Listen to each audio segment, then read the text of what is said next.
Hola, muy buenos días, muy buenas tardes o buenas noches. Estamos en la sincronía, por eso nos podemos encontrar a cualquier hora y cuantas veces sea necesario en el día. Soy César Jara Soteldo y para mí es un placer estar de nuevo con ustedes. Comencemos.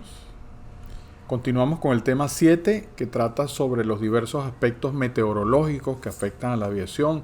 Ya le dimos inicio al objetivo 7.5, donde debemos señalar las características del viento y los distintos tipos de turbulencia y tormentas.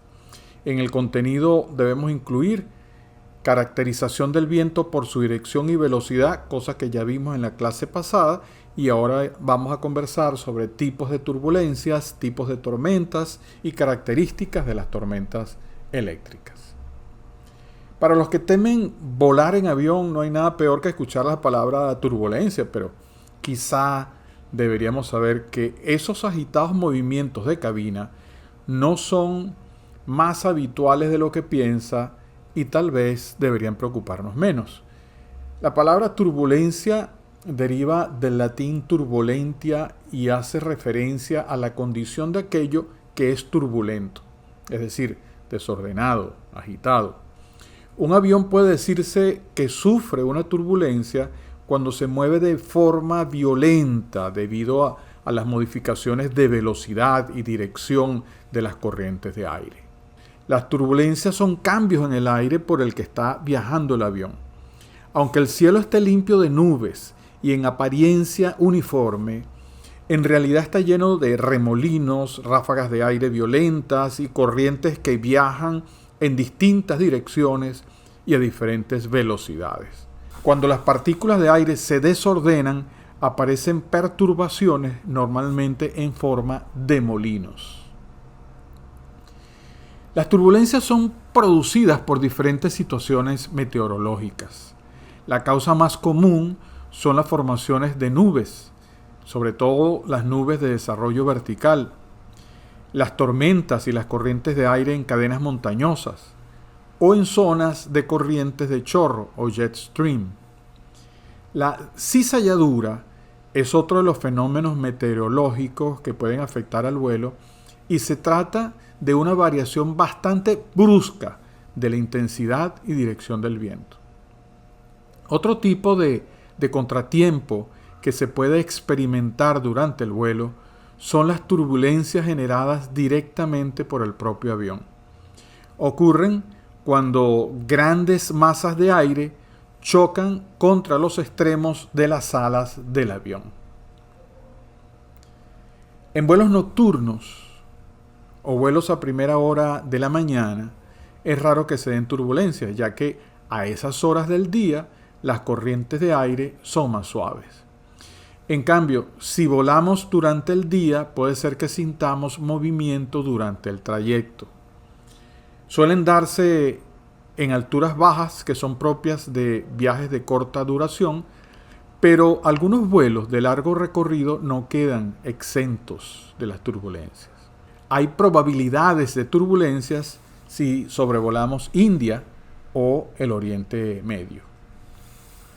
Existen tres tipos de turbulencias que son claramente identificables. La turbulencia leve es un pequeño movimiento del avión casi impredecible que nos permitiría incluso estar de pie en el avión sin movernos. Difícilmente es notada por los pasajeros. El avión baja y sube aproximadamente 1 metro. Turbulencia moderada es un movimiento predecible y no nos permitiría estar de pie en el avión. Podríamos sufrir una caída. Las bebidas se pueden derramar. El avión baja y sube entre 3 a 6 metros. Por último, tenemos la turbulencia intensa o severa, que es la más grave de las tres, y el avión se movería de tal manera que sentiríamos la sensación de estar pegados al sillón o de que volaríamos hacia arriba despegándonos del asiento. El avión puede bajar hasta 30 metros. Dentro de un avión hay factores que hacen que las turbulencias estén más o menos presentes. Por ejemplo, los asientos que están situados en el centro de gravedad del avión y a la altura de las alas notan menos estas alteraciones. En cambio, los que se encuentran en la cola del avión son los que más las notan. Hay que tener en cuenta también que cuanto más grande sea el avión y el asiento, menos notaremos las turbulencias. Debemos saber que las turbulencias no suponen un gran problema a nivel de seguridad del avión, pero como ocurre siempre ante lo desconocido, es normal que los pasajeros puedan llegar a asustarse e incluso sufrir mareos. Los aviones están diseñados para soportar hasta las turbulencias más agresivas. Y los pilotos están entrenados para hacer frente a estas adversidades. Por ejemplo, pueden reducir la velocidad o pueden cambiar la altitud. Es normal que cuando haya turbulencias, los pasajeros reciban instrucciones por parte de los tripulantes de volver a su asiento y colocarse el cinturón de seguridad. En situaciones de turbulencia severa, el cinturón nos puede salvar la vida o prevenir de contusiones ocasionadas por el movimiento del avión. Por eso, para evitar accidentes dentro del avión, debemos tener el cinturón puesto siempre que estemos sentados. Y las maletas deben estar bien aseguradas. En ocasiones, las perturbaciones del aire son grandes y han movido tan violentamente la aeronave que más de un pasajero ha sido despedido contra el techo. Hay gente que ha muerto o ha resultado herida por maletas mal colocadas que le han caído en la cabeza, o han sufrido golpes contra el techo o han tenido malas caídas. En las cartas meteorológicas aeronáuticas se pronostican las tormentas y las zonas de turbulencia moderada o severa. Algunos aviones tienen además sistemas de detección de turbulencias a bordo que estiman el grado de las turbulencias que pueden encontrar en la ruta. Así el piloto las puede localizar y sortear en el caso de que sea necesario. La sensación es algo parecido a pasar de viajar en carro por una carretera llena de baches, esto sería el ascenso del avión a través de una tormenta, a pasar por una carretera bien asfaltada, que equivale cuando se estabiliza a la altura de crucero. Veamos aquí en la gráfica cuando el aire que sube del mar es más frío y hay un calor desigual, porque cuando pasa sobre la superficie de la Tierra, el aire está más caliente, esto produce un calor desigual que puede producir turbulencia. Luego, cuando vuela sobre una montaña, los vientos que se producen allí igualmente pueden generar turbulencia. Y posteriormente, en las tormentas, se producen corrientes ascendentes y descendentes de aire que pudieran, en algún caso, generar daños estructurales importantes en el avión. Así dejamos atrás las turbulencias y vamos a continuar ahora con la segunda parte de nuestra videoclase, que son las tormentas. Una tormenta es un sistema giratorio organizado de nubes y tormentas eléctricas que se origina en aguas tropicales o subtropicales y tiene una circulación cerrada de bajo nivel que gira en sentido contrario a las agujas del reloj en el hemisferio norte. Tormenta es un término que proviene del latín y que menciona a la perturbación violenta de la atmósfera que incluye fuertes vientos y precipitaciones. La tormenta se caracteriza por la coexistencia de dos o más masas de aire de diferentes temperaturas, lo que provoca una inestabilidad en el ambiente que puede incluir truenos, relámpagos, lluvias, granizos y otros fenómenos meteorológicos. Las tormentas se clasifican en 4 categorías. La depresión tropical que vemos allí en la imagen se define como un ciclón tropical con vientos máximos sostenidos de 38 millas por hora. La tormenta tropical Es un ciclón tropical con vientos máximos sostenidos de 39 a 73 millas por hora. Luego tenemos el huracán, que es un ciclón tropical con vientos máximos sostenidos de 74 millas por hora. Y por último tenemos el huracán mayor, que es un ciclón tropical con vientos máximos sostenidos de 111 millas o más, que corresponde a una categoría 3, 4, 5. En la gráfica tenemos un huracán mayor categoría 4. Esto de acuerdo a la escala de viento de huracanes Saffir-Simpson. La escala de huracanes de Saffir-Simpson es una escala que clasifica los ciclones tropicales según la intensidad del viento y fue desarrollada en 1969 por el ingeniero civil Herbert Saffir y el director del Centro Nacional de Huracanes de Estados Unidos, Robert Bob Simpson. Todas las depresiones tropicales embrionarias que se convierten en huracanes se originan bajo condiciones meteorológicas similares y exhiben el mismo ciclo de vida. Las distintas etapas del desarrollo de los huracanes están definidas por la velocidad sostenida de los vientos del sistema, los niveles de velocidad del viento que se mantienen por lo menos durante un minuto cerca del centro del sistema. En las etapas formativas del huracán, la circulación cerrada isobárica se conoce como depresión tropical.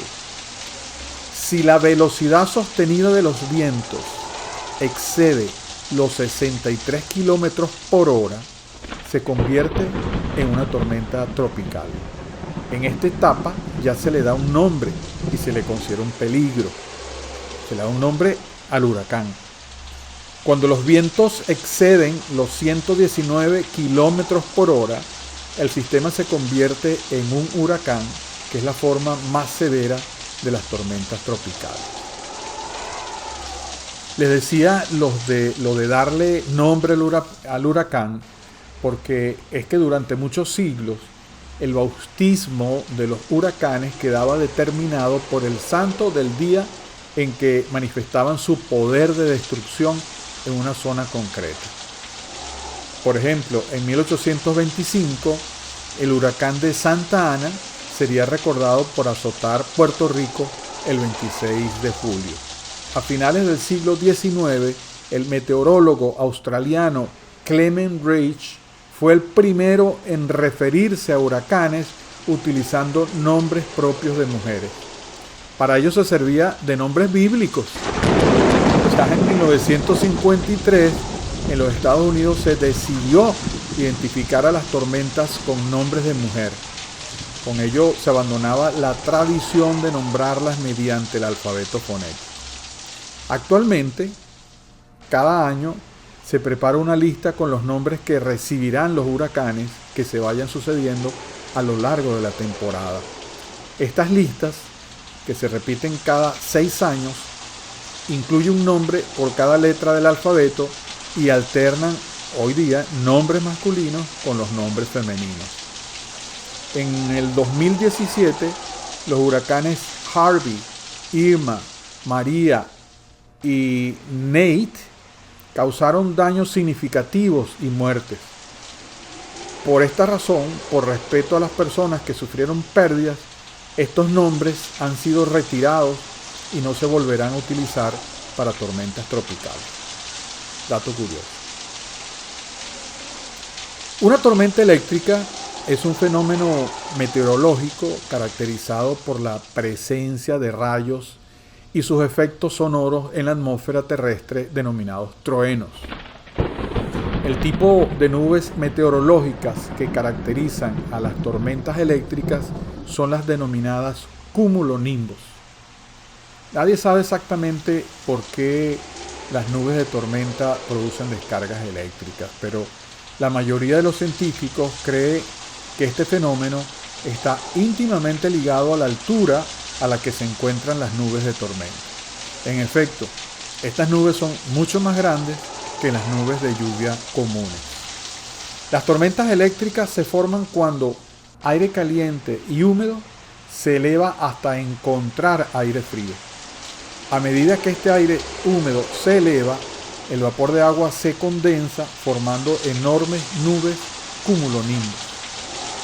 La precipitación asociada con estas tormentas incluye lluvia y a veces granizo menor. Todas las tormentas eléctricas producen rayos.